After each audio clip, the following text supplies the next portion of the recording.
100% of my art this year has been, the start of those paintings have been a splatter, deciphering splatters. Usually I like to try to see if I could see an animal or an insect.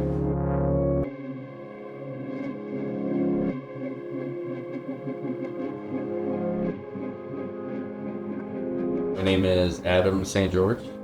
I was born on Halloween in '85.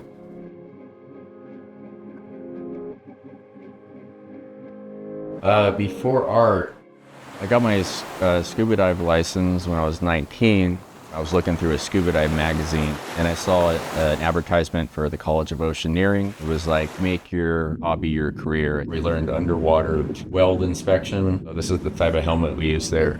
Well, it's super light 27. And once I graduated from there, I had the option to be a commercial diver or to get a job on land doing ultrasounds or mag particle testing or penetrant dye testing. So I got a job doing ultrasounds in the aerospace field, and I was doing that for about 4 years.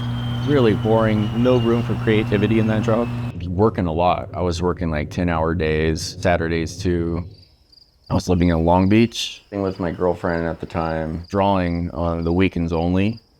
I like the independence, living on my own and stuff like that, health benefits and 401k that I took out. It started with my right pointer finger just going numb, and then over the next week it was my arm, and then the next couple weeks it was like pretty much my whole body, like even my tongue, it's still numb. My toes, my feet were getting numb. And I'm like, this is serious. Whatever is happening is really serious. So I ended up going to the hospital and getting a CT scan. And then they saw an area of interest. And then once they did the MRI, then they saw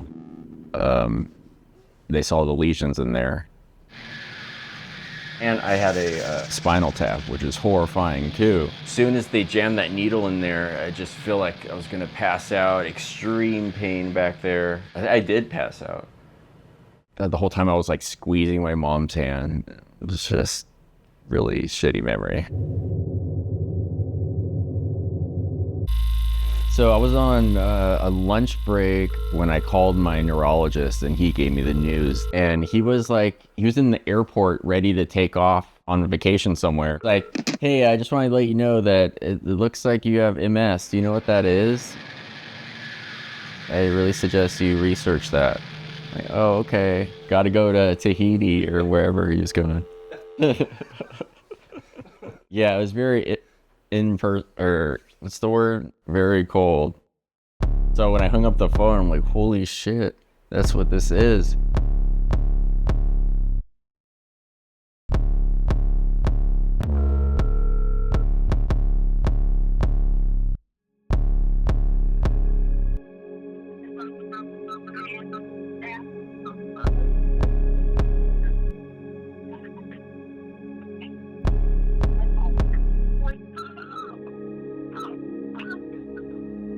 Basically potholes in your brain and spinal cord. That's the best way you could visualize it. They're called lesions. And I have 2 major ones on my spine, and that's what took away my ability to walk. I have several in my brain, but a lot of them are in what are called silent areas. They don't affect anything. They're just hanging out, getting ready for a war, I guess, but more will come too.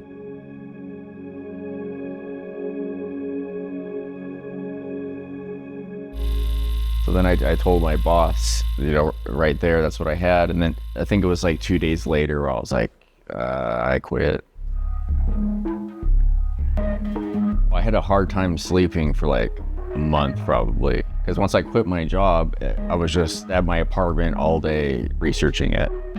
Reading on Google or whatever, YouTube videos, stuff about MS, constantly filling my head with it. I was really tripping out about how my future was gonna go. Not knowing is really uncomfortable. Really uncomfortable. Makes you really evaluate your life. So shortly after, the few months of tripping out, that's when I was like, I'm gonna go to art school. No control.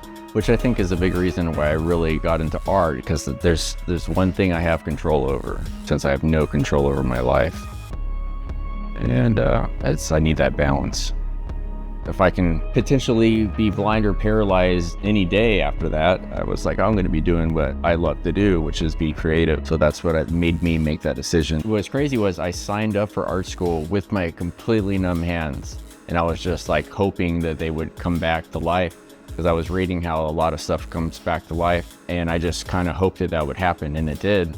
Right when classes started at Otis, my hands they weren't back to normal whatsoever, but they were enough to take classes and draw. And initially I went to Otis because I wanted to make a cartoon with my best friend, Chad Walker. But once I started taking painting classes, I just kind of knew right away, this is what I want to do.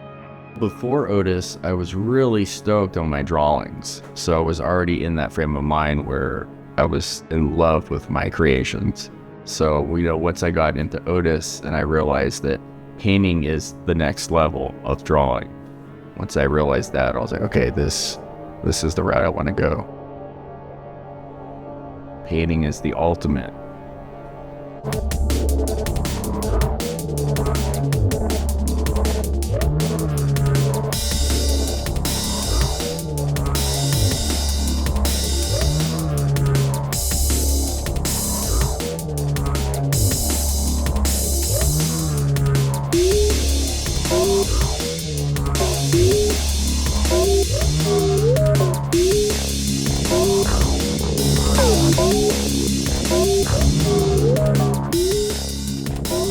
My legs were always weak. It was very gradual. I mean, they were always kind of numb since the first attack. 2015, I remember telling people around me, like, I could feel this MS with every step I take. I would always trip out on how long they were going to last me. Got harder and harder to walk. Like, I was started to use a cane in 2020, the walker.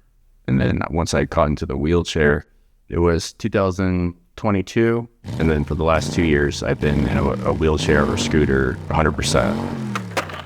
I stand in a standing frame, which maintains my bone density. So if I were to fall, but the standing frame doesn't help me walk or anything. And my legs are just done and done. So like if I'm laying on my bed and my legs are crossed, if they get crossed somehow, I can't uncross them. That's how dead they are. Sometimes I'll call in my dad and, hey, can you come uncross my legs? He's like, this little piggy. This is my favorite. He looks like a bartender. Don't he? That's when he was born. 12. That's him and I in Alaska. And that's it. He's truly my caretaker right now, which is amazing, and I love him, but it makes me nervous because he's aging and my future isn't so certain how it's gonna go down. But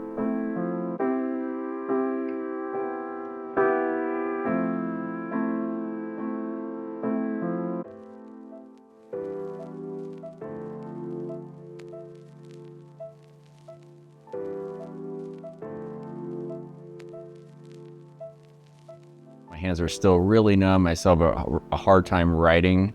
The pen slips out of my fingers. So I still suck at drawing. I never draw because of that. It's just strictly painting. If I draw anything, it's the outline of something, and then I'll go into it, I'll paint it. But even that takes me forever. I'm using two hands and I never know how long my hands are gonna last me. So every day I'm glad that I can do this.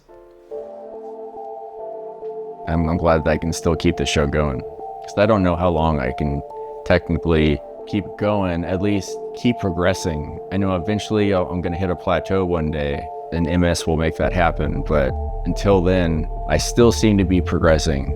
So I'm just riding this as far as I can. And even when I start to decline, it might be fun. It might just be a fun new era where I'm doing slightly more abstract art. That could be fun too.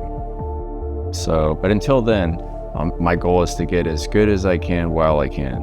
And that's my main motivating factor with art, is kind of that fear of it going away. I totally feel like I'm on borrowed time right now, but I'm gonna make the most of it. And that's what I've been doing for about 14 years. So August 16th will be 14 years since my MS diagnosis. But more importantly, it's 14 years since I started making art on a full-time basis.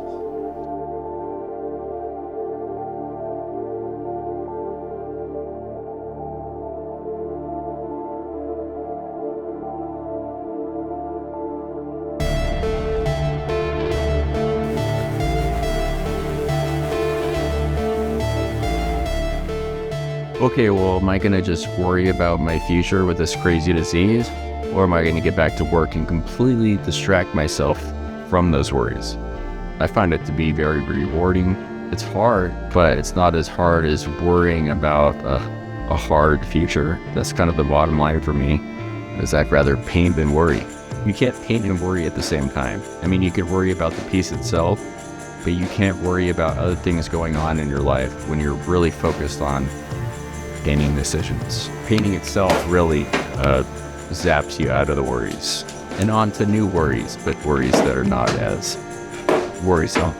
There's answer to those worries if you spend enough time trying to figure it out. Yeah, I think it's worth it, man, especially now that I got these collectors and there's always someone interested in buying whatever piece I'm working on. It's really starting to pay off, especially this year. It keeps me really positive too.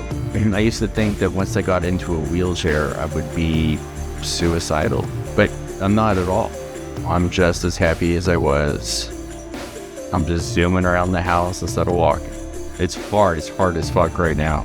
It's everything is a huge pain in the ass, like using the restroom and all this stuff. But once I start painting, I just completely, my mind is clear from all the worries, and all I can think to myself is, okay, what do I have to do now? What colors, what brushes do I need? And lots of planning, lots of painting, and yeah, I forget what I was even saying.